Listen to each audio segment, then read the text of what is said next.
Hello students, welcome back to my channel. So आज हम लोग रिवाइज कर रहे हैं अपना chapter 6 of your banking from your macro economics book unit 2।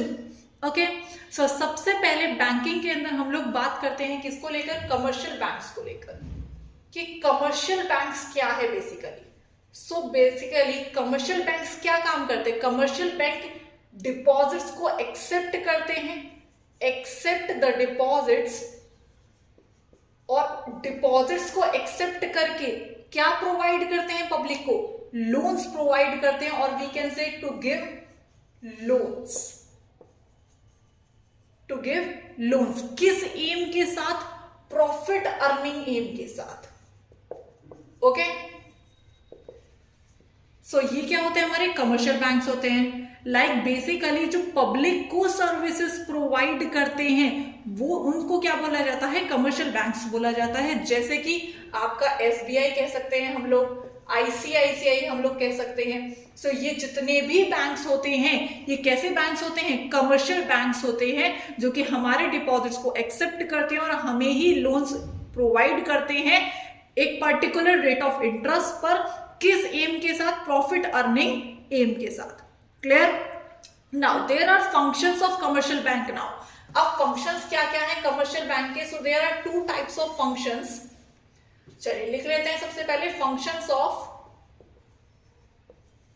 Commercial bank. Commercial bank के क्या क्या फंक्शंस है आपके? तो दो तरीके के फंक्शंस होते हैं आपके। सबसे पहला है आपका प्राइमरी फंक्शन, और दूसरा है आपका सेकेंडरी फंक्शंस। Secondary functions. सबसे पहले बात करते हैं प्राइमरी फंक्शन में क्या क्या चीजें आती हैं। तो प्राइमरी फंक्शन के अंदर दो चीजें आती है कि जो कमर्शियल बैंक है प्राइमरी फंक्शन क्या है? दो तरीके से उसका प्राइमरी फंक्शन रहता है। सबसे पहला क्या? एक्सेप्टिंग डिपॉजिट, कि डिपॉजिट को क्या करना? एक्सेप्ट करना। Okay, next advancing of loans, कि लोन्स देना।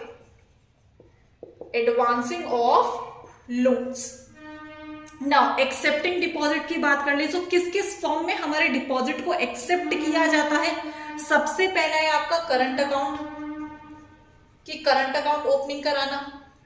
Second fixed deposits, fixed deposit की फॉर्म में हमारे डिपॉजिट्स को एक्सेप्ट किया जाता है। नेक्स्ट है क्या आपका? Saving deposit account, saving deposits account. Advancing of loans के अंदर तीन चीजें आ जाती हैं आपकी। सबसे पहला क्या है? कैश क्रेडिट, देन है आपका डिमांड लोन्स, एंड देन है आपका short term loans. Short term loans. सबसे पहले हम लोग बात कर लेते हैं किसकी? करंट अकाउंट की। Okay, so current account, fixed deposit and saving deposit, तीनों को एक साथ समझेंगे किसके अंदर? प्राइमरी फंक्शन के अंदर। चलिए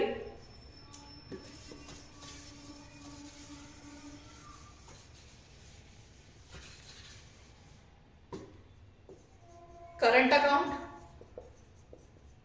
यही हमारा fixed account, fixed deposits, and the last saving.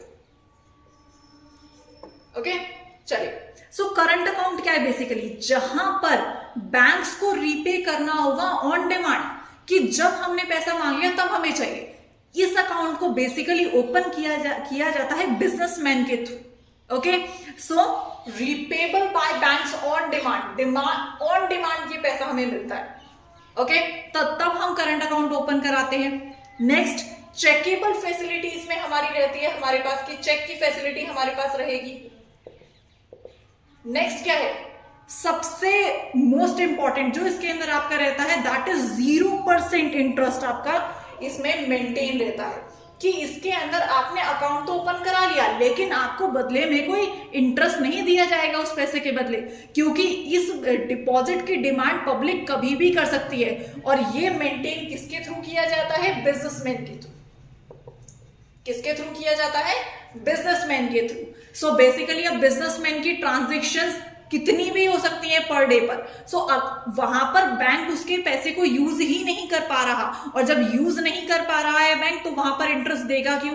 इसीलिए यहाँ पर कितना इंटरेस्ट रहता है? 0% rate of interest current account के अंदर रहता है हमारे डिपॉजिट पर। क्लियर? आगे बढ़ते हैं। अब बात करते हैं फिक्स डिपॉजिट की। सो फिक्स डिपॉजिट के नाम से हमें समझ में आ रहा होगा कि एक टाइम पीरियड होगा, इसमें एक फिक्स टाइम पीरियड होगा, एक मेच्योरिटी पीरियड होगा। तो फिक्स पीरियड ऑफ टाइम के लिए इसे डिपॉजिट किया जाता है, fix period of time. Next, इसके अंदर कोई चेकेबल फैसिलिटी नहीं होती।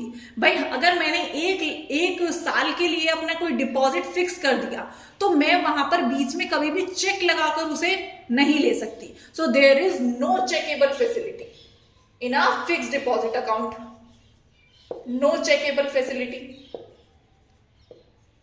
नेक्स्ट जो हम बात करते हैं, यहां पर क्योंकि बैंक हमारे पैसे को एक साल तक यूज कर पा रहा है, ओके, एक फिक्स टाइम पीरियड तक, सो इसलिए यहां पर जो हमारा इंटरेस्ट होता है वो कैसा होता है? सबसे हाई रहता है। कैसा होता है? हाई रेट ऑफ इंटरेस्ट हमारा यहां पर बनता है। नेक्स्ट जो हम बात करते हैं कि इसको और दो नामों से जाना जाता है, that it is also known as time deposit, और we can say term deposits. Clear? यहां तक करंट अकाउंट हमने समझ लिया, फिक्स डिपॉजिट हमने समझ लिया। अब बात करते हैं सेविंग डिपॉजिट की। तो सेविंग माने भाई सेविंग्स कर रहे हैं हम, ओके। सो यहां पर फिक्स नहीं किया जा रहा, लाइक पर मंथ हम लोग ने, लाइक आम जनता जो एक अकाउंट ओपन कराती है, कोई बिजनेसमैन नहीं है, कोई फिक्स टाइम पीरियड के लिए नहीं कराया जा रहा रिजर्व। यहां पर जो डिपॉजिट कराई जा रही है वो एक सेविंग पर्पस के लिए कराई जा रही है, ओके। सो जहां पर हमारा पर्पस क्या रहेगा? बेसिकली सेविंग पर्पस रहेगा। अब यहां पर दोनों के फीचर हमारे आ जाते हैं, करंट के भी और फिक्स्ड के भी। सो दोनों के फीचर्स ही यहां पर हमारे बनते हैं। सो लिख लेते हैं features of both, features of both, okay. Next भाई यहां पर भी हमारे क्या रहती है? हमारे पास चेकेबल फैसिलिटी हमारे पास रहती है, चेकेबल फैसिलिटी, क्योंकि भाई हमने अपना जो पैसा है वो रिजर्व नहीं किया ना टाइम पीरियड के लिए, कोई टाइम पीरियड थोड़ी ना है, सेविंग है हमारी। जब हम चाहें तब हम डिमांड कर सकते हैं बैंक से, ओके। और लास्ट लेक्चर में हमने, लास्ट चैप्टर में भी ये चीज समझी, डिमांड डिपॉजिट के अंदर कौन कौन से आते हैं? तो सेविंग आता है और आपका एक करंट आता है। सो डिमांड किया जा सकता है किसके लिए? सेविंग अकाउंट के लिए भी और करंट के लिए भी। क्लियर है पॉइंट? आगे बढ़ते हैं। देन अब यहां पर भी बैंक हमारे पैसे को यूज कर रहा है। भाई मान लीजिए मैंने आज अपने लाइक 10,000 रुपीज सेव करे, अपने अकाउंट में डाल दिए, सेविंग अकाउंट में। अब मैं उन्हें 4 महीने बाद, 5 महीने बाद निकाल रही हूं विद द चेकेबल फैसिलिटी। तो लेकिन अब 4-5 महीने तक बैंक ने मेरे पैसे को यूज तो किया। सो इसलिए यहां पर रेट ऑफ इंटरेस्ट तो होता है, रेट ऑफ इंटरेस्ट तो रहेगा, लेकिन उतना नहीं होगा जितना फिक्स्ड में होगा, ओके। सो सबसे ज्यादा जो रेट ऑफ इंटरेस्ट हमें मिलता है वो किस में मिलता है? फिक्स्ड डिपॉजिट अकाउंट में। Clear point? आगे बढ़ते हैं। अब बात करते हैं एडवांसिंग ऑफ लोन्स को लेकर, जहां पे हमने अभी देखा था कैश क्रेडिट हमारा आएगा, डिमांड लोन्स हमारे आएंगे और शॉर्ट टर्म लोन्स हमारे आएंगे। चलिए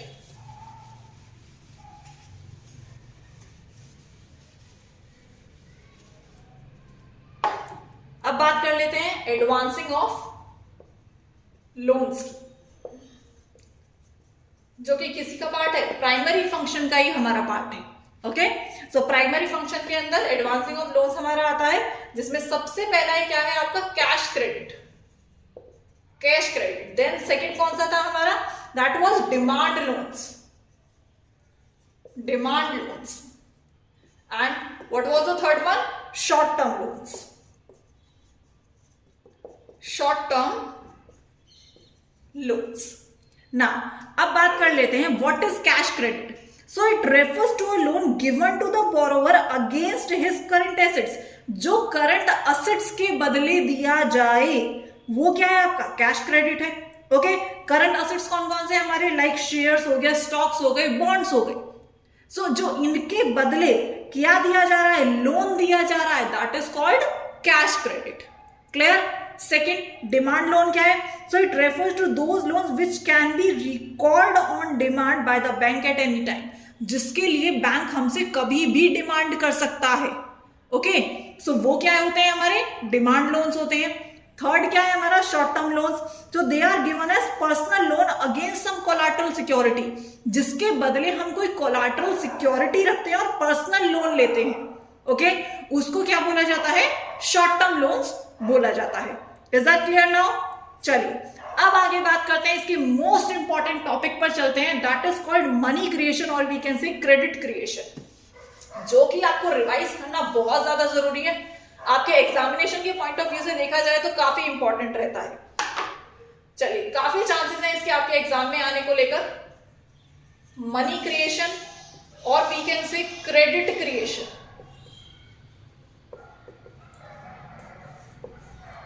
सबसे पहले यहां पर कुछ अजम्पशंस चलती हैं हमारी कि जो एंटायर कमर्शियल बैंकिंग सिस्टम है उसको एक ही यूनिट कंसिडर किया जाएगा, दैट इज बैंक। ओके, और जितने भी रिसिप्ट और पेमेंट्स लिए हो रहे हैं हमारी इकोनॉमी के अंदर, वो सब किसके थ्रू हो रहे हैं? बैंक्स के थ्रू हो रहे हैं। कैश का कोई काम नहीं है। जितनी भी ट्रांजेक्शन चल रही है वो बैंक के थ्रू हमारी ट्रांजेक्शन चल रही है। ओके, नाउ अब यहां पर एक टर्म निकलती है, that is called LRR। Okay, जिसको हम लोग कह देते हैं कैश रिजर्व। क्लियर है?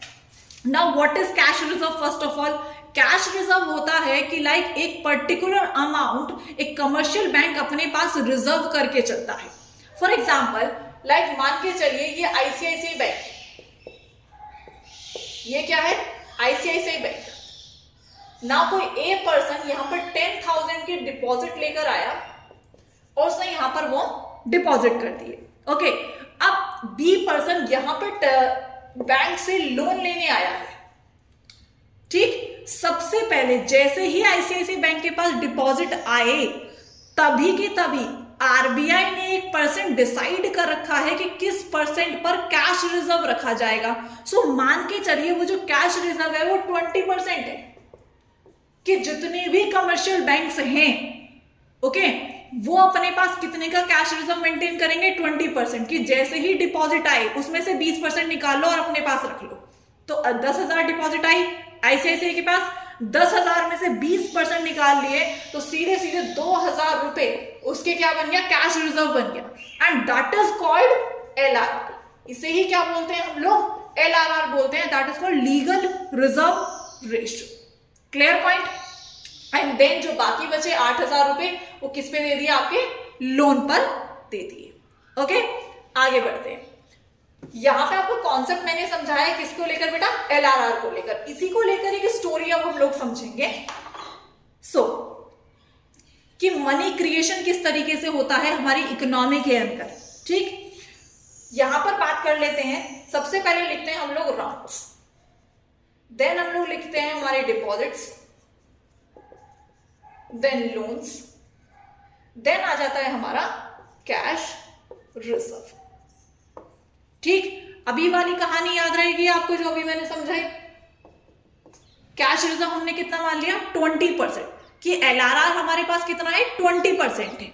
ओके, सो इनिशियल राउंड की बात करते हैं कि भाई सबसे पहला राउंड, इनिशियल राउंड में क्या हुआ कि मैंने डिपॉजिट किया बैंक के अंदर कितने का? 10,000 का। कितने का डिपॉजिट किया मैंने? 10,000 का डिपॉजिट किया। आरबीआई के थ्रू कैश रिजर्व कितना करना है? 20% बैंक को। सो 10,000 जाते ही डिपॉजिट बैंक ने किया उसमें से कैश रिजर्व निकाल लिया। कितना निकाल लिया? 2,000। भाई 10,000 का 20% कितना होगा? 2,000 होगा।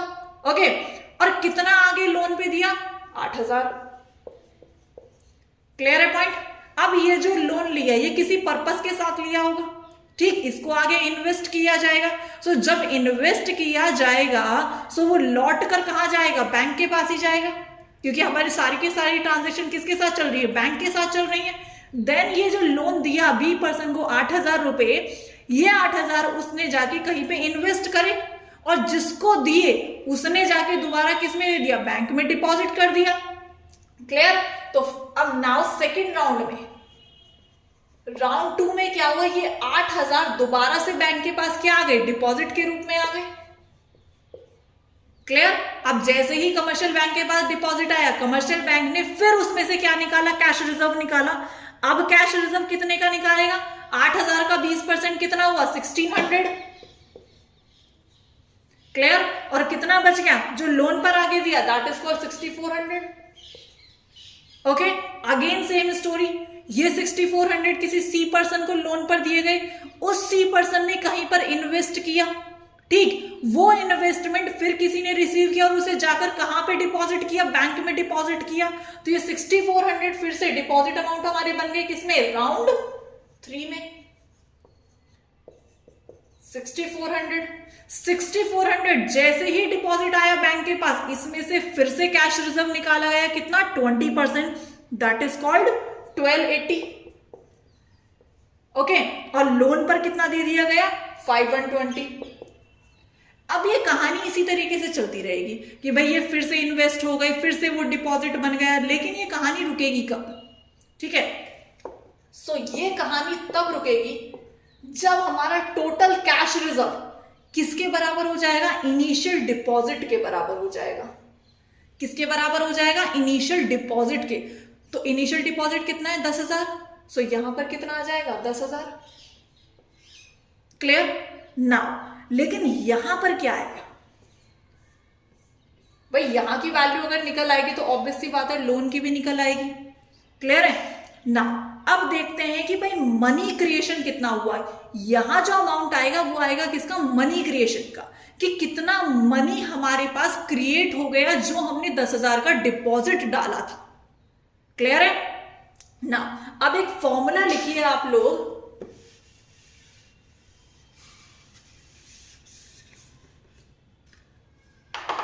That is your total money creation.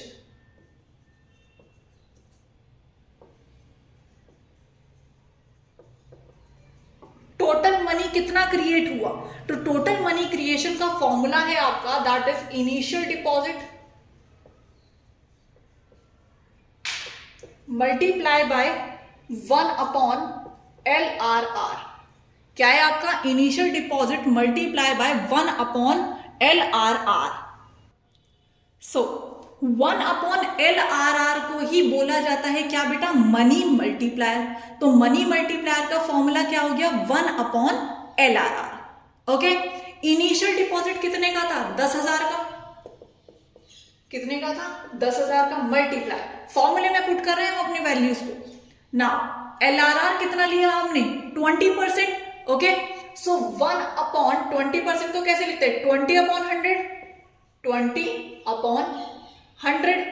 Clear भाई, ये 100 ऊपर चला जाएगा, ठीक है। सो जब हम इसे सॉल्व करेंगे तो ये जो आपकी वैल्यू आएगी, ये आएगी बेटा 50,000।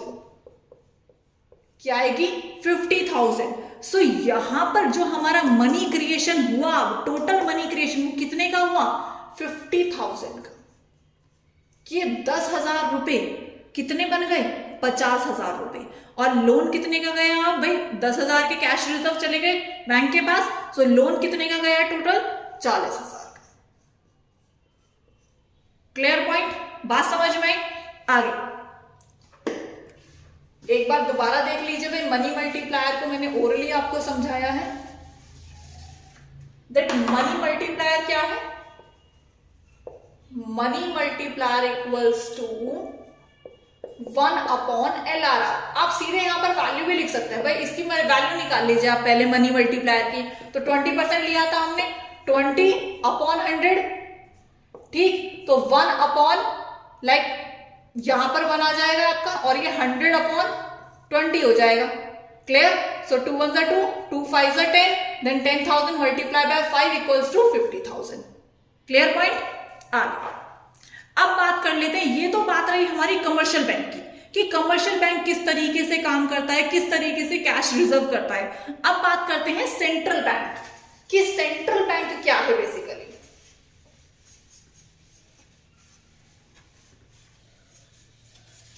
ना हेडिंग डालते हैं सेंट्रल बैंक। सेंट्रल बैंक क्या है, so it is an apex institution of monetary and banking system of a country. हर देश का एक ही सेंट्रल बैंक होता है। ओके, जहां पर वो पब्लिक को सर्विस प्रोवाइड नहीं करता, वो किसको सर्विस देता है? कमर्शियल बैंक्स को सर्विस देता है, ओके, और गवर्नमेंट को। Clear point? सो सेंट्रल बैंक हमारे देश का क्या है बेटा? RBI, that is reserve bank of India. Now अब सेंट्रल बैंक का काम क्या है? Functions of central bank, most important functions of central bank. Central bank के कौन कौन से फंक्शन है? सो देयर आर 7 फंक्शंस, ठीक। सबसे पहला है आपका बेटा, that is bank of issue, bank of issue.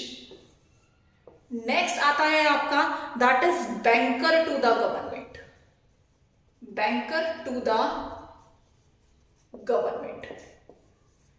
Next आता है फिर हमारा bankers bank and supervisor, bankers bank and supervisor. Then next आता है हमारा custodian of national reserves of international currency, custodian of national reserve of international currency. Next function है इसका clearing house function, clearing house function. Then next function आता है इसका lender of last resort, lender of last resort. And जो last function है इसका आपका, वो है आपका क्रेडिट कंट्रोल। क्या है? Credit control. Okay, so there are 7 functions of central bank. The first one, bank of issue, banker to the government, bankers bank and supervisor, custodian of national reserves of international currency, clearing house function, lender of last resort and credit control. Now one by one अब हम इनको revise करते हैं। सबसे पहले जो central bank का काम है वो क्या है? करेंसी को इश्यू करना, ठीक, like 1 rupee notes, coins.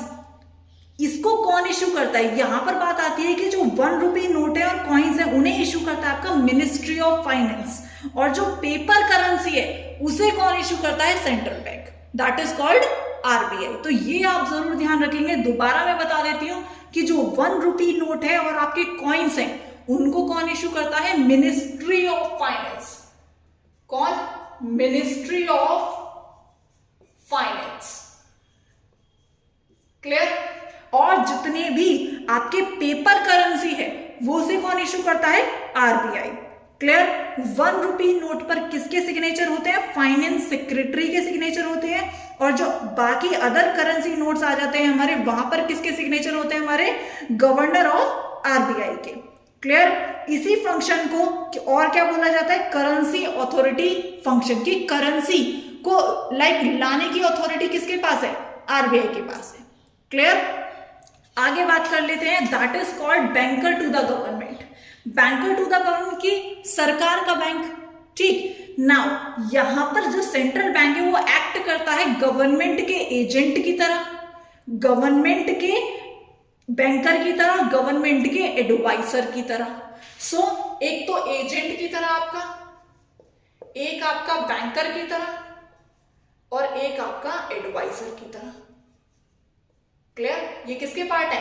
Banker to the government की। कि जो गवर्नमेंट के लिए सेंट्रल बैंक किस तरीके से काम करता है? एजेंट की तरह काम करता है, बैंकर की तरह काम करता है, एडवाइजर की तरह। एजेंट कैसे? एक एजेंसी फंक्शन जो कि गवर्नमेंट को लाइक ट्रांसफर ऑफ फंड्स करना, ठीक। वहीं बैंकर में जैसे कमर्शियल बैंक हमारे लिए सर्विस प्रोवाइड करता है, वैसे ही सेंट्रल बैंक किसको सर्विसेज देता है?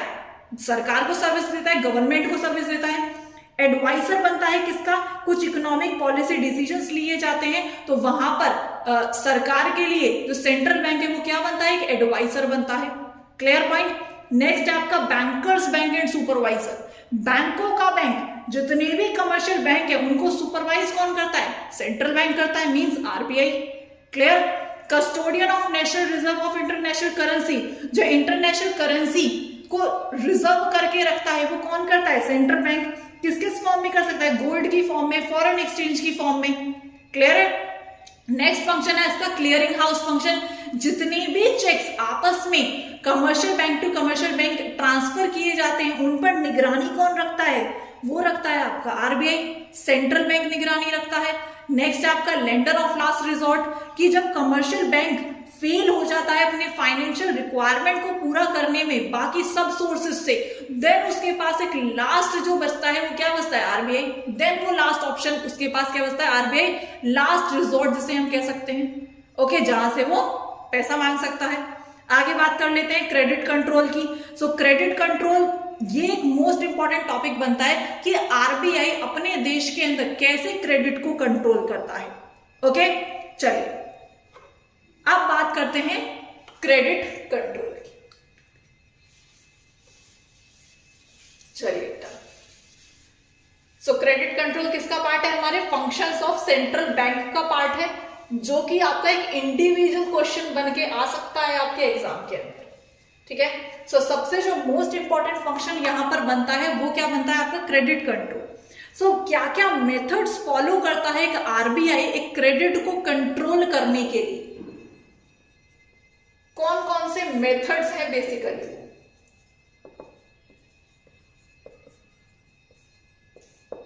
सो दो तरीके के मेथड इसमें आते हैं। सबसे पहला है आपका quantitative method,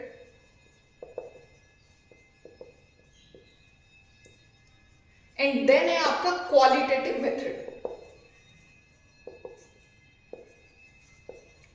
qualitative method, quantitative method general control measure हम लोग इनको बोल सकते हैं, qualitative method specific control measure हम इनको बोल सकते हैं। इसके अंदर जो चीजें आती हैं that is called bank rate,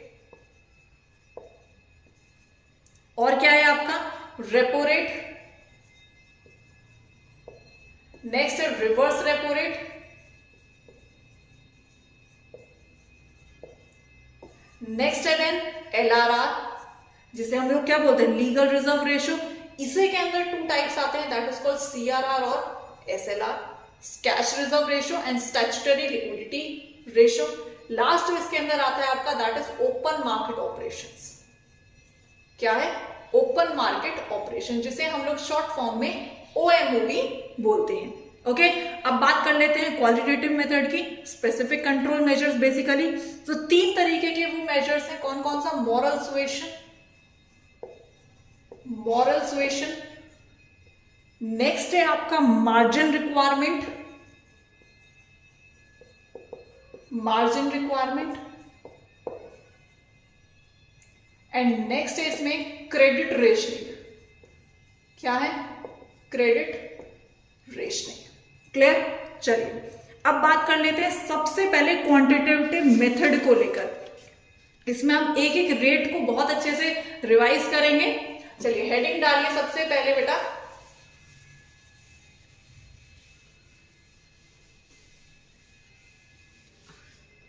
हम तीन रेट्स को एक साथ समझेंगे, कौन कौन से? एक तो है आपका बैंक रेट, एक है आपका रेपो रेट, और एक है आपका रिवर्स रेपो रेट।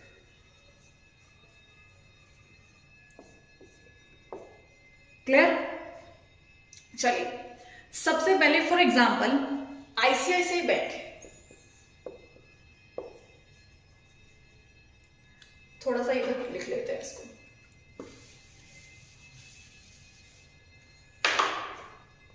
एक तरफ है आईसीआईसीआई बैंक और एक तरफ है हमारा आरबीआई। क्लियर? वेन आरबीआई ने लोन दिया किसको? आईसीआईसीआई को। ठीक है भाई, लोन दिया, रेट ऑफ इंटरेस्ट पर दिया होगा। आईसीआईसीआई बैंक ने आरबीआई को क्या दिया? इंटरेस्ट दिया इसके बदले। ठीक है, ये लोन दिया गया लंबे समय के लिए, it means long term loan था ये। सो लॉन्ग टर्म लोन जो आरबीआई एक कमर्शियल बैंक को देता है, उस पर जो रेट ऑफ इंटरेस्ट होता है आपका, उसे ही क्या बोला जाता है? बैंक रेट बोला जाता है। क्या बोला जाता है? बैंक रेट बोला जाता है। क्लियर? ये छोटी सी कहानी समझ में आई कि आरबीआई ने लोन दिया किसको? आईसीआईसीआई को। आईसीआईसीआई ने वो रेट ऑफ इंटरेस्ट पे किया किसको? आरबीआई को। ये लोन कितने समय के लिए लिया गया? लंबे समय के लिए, long term loan. Long term loan पर जो रेट ऑफ इंटरेस्ट दिया जाए कमर्शियल बैंक के थ्रू आरबीआई को, that is called bank rate. Clear? यहीं पर थोड़ा सा चेंजेस कर लीजिए, लॉन्ग की जगह कर दो अब शॉर्ट। क्या कर दो? शॉर्ट। अब शॉर्ट टर्म लोन जो दिया जा रहा है आरबीआई से आईसीआईसीआई को, और उस पर जो इंटरेस्ट पे किया जा रहा है, अब उस इंटरेस्ट को बोलेंगे हम लोग क्या? Repo rate. क्या बोलेंगे? Repo rate. क्लियर? पॉइंट समझ में आया? आगे अब थोड़ी सी कहानी उल्टी कर देते हैं। थोड़ी सी कहानी उल्टी कर देते हैं कि अब डिपॉजिट किए किसने? पीएनबी ने। कहां पर? आरबीआई के पास। या फिर आरबीआई ने किससे पैसे ले लिए? आईसीआई से ले लिए। कह सकते हैं डिपॉजिट बाय आईसीआईसीआई, ओके, या फिर लोन बाय आरबीआई।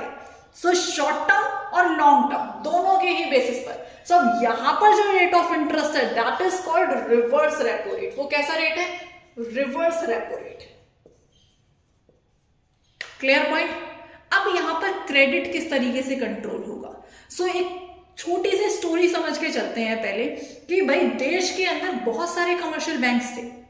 ठीक है, देश के अंदर बहुत सारे क्या थे? कमर्शियल बैंक्स थे।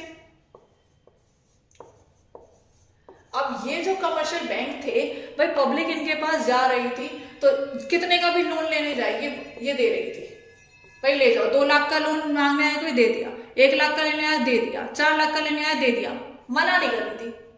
तो हमेशा सबको क्या कह रही थी? हाँ भाई ले जाओ, लोन ले लो आप। ठीक है भाई, ऐसे तो आरबीआई ने देखा कि ऐसे तो कमर्शियल बैंक हमसे पैसा मांगते रहेंगे और मार्केट में पैसा निकालते रहेंगे। अब मार्केट में जब लोगों के पास पैसा आएगा तो वो क्या करेगा? डिमांड करेगा मार्केट में जाके। जब डिमांड इंक्रीज होगी तो उसको देखते देखते प्रोड्यूसर्स भी क्या करेंगे? अपने प्राइसेस हाई करने शुरू कर देंगे, जिसकी वजह से सिचुएशन क्या हो जाएगी? इन्फ्लेशन की सिचुएशन बन जाएगी। उस इन्फ्लेशन को कंट्रोल करने के लिए, इस क्रेडिट को कंट्रोल करने के लिए ये मेथड्स निकाले गए। किसके थ्रू? आरबीआई के थ्रू। दैट क्वांटिटेटिव मेथड और क्वालिटेटिव मेथड। ना अब क्रेडिट किस तरीके से कंट्रोल होगा? सो मान के चलिए अब कमर्शियल बैंक के पास पैसे खत्म हुए। ठीक है, सो कमर्शियल बैंक आईसीआई, जो हमारा आईसीआईसीआई बैंक है, इसके पास पैसे खत्म हुए। भाई ये क्रेडिट पे पैसे दे रहा था कंटिन्यूअसली। अब ये दोबारा से पैसे किससे मांगने गया? आरबीआई से पैसे मांगने गया। क्लियर है? आरबीआई से जब पैसे मांगने गया, जो अब तक बैंक रेट 10% चल रहा था, जो बार बार आईसीआईसीआई जाता था आरबीआई के पास और पैसे ले आता था और इंटरेस्ट पे करता रहता था 10%। अब आरबीआई ने सोचा कि इस बैंक रेट को क्यों ना मैं बढ़ा दूं। जो बैंक रेट पहले 10% था, अब उसे बढ़ाकर आरबीआई ने कर दिया 30%। ठीक, अब कितना कर दिया? 30%। इट मींस कि अब आईसीआईसीआई जब इससे पैसा लेगा तो 2 बार सोचेगा कि भाई अब तक तो 10% था, अब तो मुझे इसका 3 गुना देना पड़ेगा आरबीआई को। तो अब मैं कम से कम पैसे किससे लूं? आरबीआई से लूं। क्लियर? सो लंबे समय के लिए जो लोन अब तक आईसीआईसीआई के थ्रू लिया जा रहा था, जैसे ही उस पर बैंक रेट इंक्रीज हुआ, जैसे ही उस पर क्या हुआ? बैंक रेट इंक्रीज हो गया हमारा, वैसे ही आईसीआईसीआई ने क्रेडिट देना कम कर दिया। क्लियर? कि भाई अब अपने पास पैसे बचाने, क्योंकि अगर पैसे नहीं बचाए दोबारा से आरबीआई के पास जाना पड़ेगा और दोबारा से लोन मांगना पड़ेगा, और आरबीआई ने तो बैंक रेट 30% कर दिया है। ठीक, जो कि हमारे लिए काफी महंगा पड़ जाएगा तेरा। क्लियर है पॉइंट? सो आईसीआईसीआई ने अब पब्लिक में पैसा निकालना क्या कर दिया? कम कर दिया।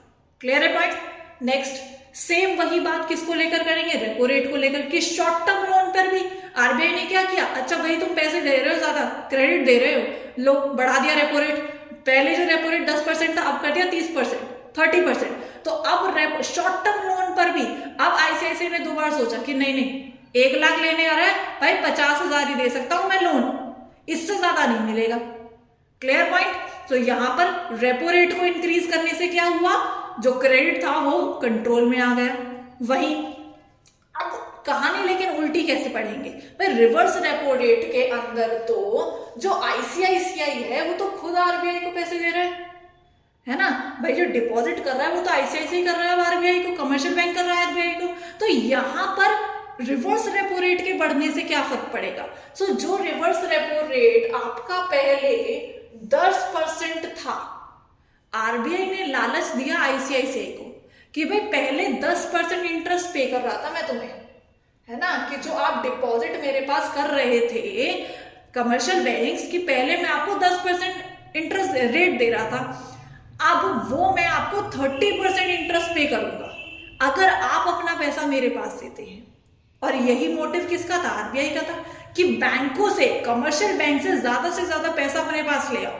भाई इनके पास पैसा ही नहीं होगा तो मार्केट में पैसा निकालेंगे कैसे। क्लियर। तो वही यहां पर पॉइंट इन्होंने रखा कि भाई हम 10% से बढ़ाकर अब आपको इंटरेस्ट कितना पे करेंगे, 30%। तो आप अपना डिपॉजिट हमारे पास रख दीजिए ताकि आपको ज्यादा फायदा हो। वहां पर आईसीआईसीआई को लालच आया, इसने लालच में क्या किया, जो पहले 1 लाख रुपए दे रहा था अब और 2 लाख रुपए दे दिए कि भाई हमें तो रेट ऑफ इंटरेस्ट ज्यादा मिल रहा है, पहले 10 था अब 30%, 3 गुना ज्यादा मिलेगा, तो डिपॉजिट कर दो आरबीआई के पास। और वही किसका मोटिव था, आरबीआई का मोटिव था। सो रिवर्स रेपो रेट के इंक्रीज होने से क्या कंट्रोल हो गया, क्रेडिट कंट्रोल हो गया। Clear point. तो 3 पॉइंट आपको समझ में आए। आगे बात करते हैं एलआरआर की, लीगल रिजर्व रेशियो। अब लीगल रिजर्व रेशियो के अंदर एक छोटी सी कहानी समझ के चलनी है कि भाई ये एक बैंक है, ठीक है, देश में एक ही बैंक है और हमारे पास और कोई बैंक भी नहीं है। ये कौन सा है, आईसीआईसीआई बैंक। ठीक, यहां पर ए पर्सन आया और इसने डिपॉजिट डाला कितने का, 10,000 का। कितने का, 10,000 का। थोड़ी देर पहले मैंने आपको एलआरआर की कहानी समझाई थी, ठीक है, कि कैश रिजर्व होता है कमर्शियल बैंक के पास अपना। तो 10,000 में से मान के चलिए अभी जो एलआरआर चल रहा है आरबीआई के थ्रू, वो आरबीआई ने फिक्स कर रखा है 10%, कि भाई 10,000 का 10% अपने पास रिजर्व निकाल लो, एलआरआर निकाल लो। तो 10,000 का 10% कितना हो गया, 1,000। तो 1,000 रुपए आईसीआईसीआई ने अपने पास रख ली और बाकी के 9,000 रुपए किस पे दे दिया, आगे लोन पर दे दिए। और यही क्या है, क्रेडिट दे रहे हैं। ठीक, कमर्शियल बैंक जो आगे क्रेडिट पास ऑन कर रहे हैं ना। अब एलआरआर के अंदर क्या हुआ भाई, सेंट्रल बैंक ने एलआरआर की रेट इंक्रीज कर दी कि अभी वो 10% चल रहा था, अब वो कितना रहेगा, 30% रहेगा। कितना रहेगा, 30%। तो जैसे ही 10,000 का डिपॉजिट आएगा, अब कमर्शियल बैंक अपने पास कितना जमा करेगा, कैश रिजर्व कितना रखेगा, 3,000। जो पहले 1,000 अपने पास रख रहा था अब कितना करेगा, 3,000। और आगे लोन पर कितना देगा, सिर्फ 7,000। Clear point. और इसमें से भी 2 टाइप्स निकलते हैं। ये क्या है, आपका एलआरआर है। एलआरआर के 2 टाइप्स होते हैं, एक होता है कैश रिजर्व रेशियो और एक होता है statutory liquidity ratio. Clear. Statutory liquidity ratio मान के चलिए कितना है आपका, 8%। और जो सीआरआर है आपका वो कितना है आपका, 12%। ठीक। सो यहां पर अब इसका सीआर 3,000 का 12% निकाल लीजिए आप, कितना आ जाएगा, 360। ठीक। और जो 8% है वो यहां पर आ जाएगा आपका एसएलआर में। सो बेसिकली कहानी ये है आपकी कि ये जो सीआरआर है ये किसके पास जाता है, आरबीआई के पास जाता है। ये किसके पास जाता है आपका, आरबीआई के पास। और ये जो एसएलआर होता है ये किसके पास रहता है आपका, कमर्शियल बैंक के पास रहता है। क्लियर। कि इस एलआरआर में से भी टू टाइप्स होते हैं, एक होता है सीआरआर और एक होता है एसएलआर। स्टैट्यूटरी लिक्विडिटी रेशियो किसी भी फॉर्म में कमर्शियल बैंक अपने पास मेंटेन करके रखता है। ओके, गोल्ड की फॉर्म में भी रख सकता है, लाइक शेयर्स, डिवेंचर्स, किसी की भी फॉर्म में ये अपने पास रख सकता है। Clear point. आरबीआई के पास जाता है क्या, कैश रिजर्व रेशियो। दोनों इन तीनों की परसेंटेज फिक्स करता है कौन, आरबीआई। क्लियर पॉइंट, बात समझ में आई कैसे एलआरआर को इंक्रीज करने से क्रेडिट कंट्रोल हुआ हमारा। ओके, आगे बढ़ते हैं। अब बात करते हैं इसके लास्ट फंक्शन की, that is called open market operation, जो कि हमारे क्वांटिटेटिव मेथड का लास्ट फंक्शन है। क्या है आपका, open market operations. Basically credit को कंट्रोल करने के लिए अब यहां पर सिक्योरिटीज को खरीदना और बेचने की बात होती है, दैट सेलिंग ऑफ सिक्योरिटीज और we can say purchasing of securities. Clear. So when central bank sell his securities, okay, it reduces the reserve of commercial bank. जब सेंट्रल बैंक अपनी सिक्योरिटीज किसको बेच दे, लाइक कमर्शियल बैंक को बेच दे या फिर public को बेच दे, सो वहां पर वो रिजर्व किसका कम करता है, कमर्शियल बैंक का रिजर्व कम करता है। भाई कमर्शियल बैंक को लाइक सिक्योरिटीज बेची जा रही है, so it means commercial bank से पैसा लिया जा रहा है। ठीक, भाई हम किसी को सेल कर रहे हैं तो सामने से परचेसिंग अमाउंट मिलेगी कि नहीं मिलेगी। ठीक, सो वही क्या है, सेलिंग ऑफ सिक्योरिटीज क्या मेंटेन करता है, क्रेडिट कंट्रोल करता है। क्रेडिट कंट्रोल कि या तो पब्लिक को बेच दो, पब्लिक से पैसा ले लो ताकि पब्लिक मार्केट में डिमांड करना कम कर दे। ठीक, या फिर कमर्शियल बैंक्स को बेच दो, उनसे पैसा ले लो, जो कि आगे लोन किसको दे रही है, पब्लिक को दे रही है अल्टीमेटली। Clear point. और परचेजिंग ऑफ सिक्योरिटीज कब आएगा, जब हमको पैसा निकालना होगा, जब कमर्शियल बैंक के पास इंक्रीज करना है हमें क्या, रिजर्व। Clear point. आगे अब बात कर लेते हैं इसके क्वालिटेटिव मेथड की। क्वालिटेटिव मेथड हमने 3 पढ़े थे, कौन कौन से, मॉरल सुएशन, मॉरल सुएशन के अंदर क्या है, मॉरल सुएशन के अंदर बेसिकली बातचीत करके रिक्वेस्ट के थ्रू सेंट्रल बैंक रिक्वेस्ट करता है कमर्शियल बैंक से कि भाई आप लोग ये मॉनेटरी पॉलिसी को फॉलो करिए और कम से कम पैसा मार्केट में निकालिए, क्योंकि इससे हमारी सिचुएशंस खराब हो रही है। बेसिकली बातचीत करके क्रेडिट को कंट्रोल करना। Clear point. नेक्स्ट इसमें हम लोगों ने समझा था दैट वाज मार्जिन रिक्वायरमेंट। क्या था आपका, मार्जिन रिक्वायरमेंट। मार्जिन रिक्वायरमेंट के अंदर क्या है भाई, जब भी हम लोन लेने जाते हैं तो बदले में कोई ना कोई सिक्योरिटी रखते हैं। ठीक है, सो अभी तक मान के चलिए भाई पीएनबी बैंक है हमारा, ठीक है, पीएनबी बैंक है हमारा, एक पर्सन यहां पर लोन लेने गया, कितने का आपका, 1 लाख का। ठीक है, तो लोन कितने का दिया, 1 लाख का लोन दे दिया।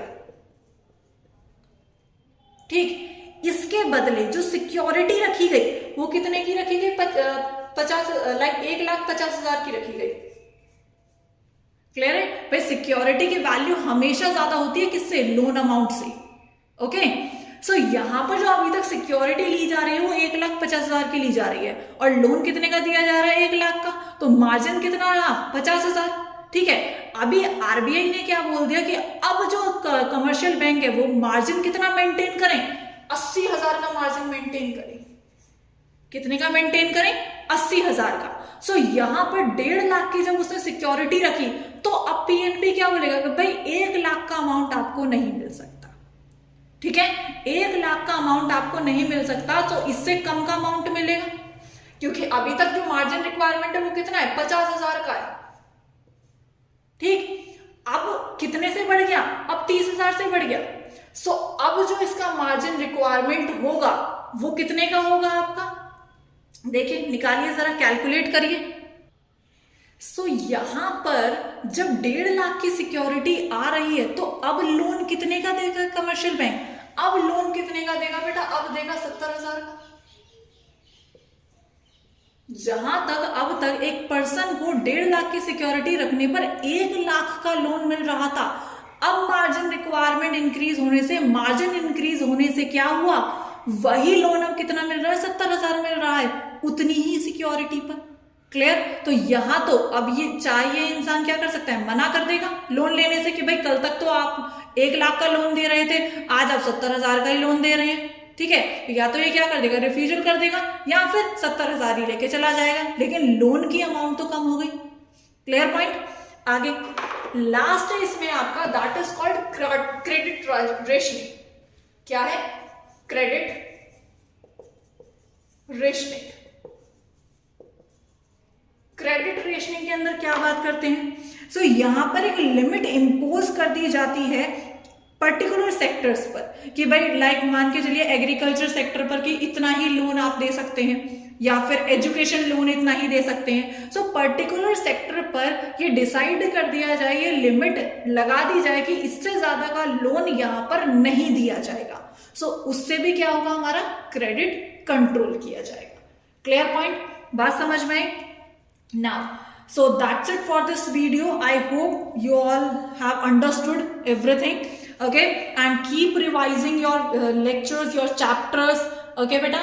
So all the best for your board exams. And मिलते हैं next video में. Bye.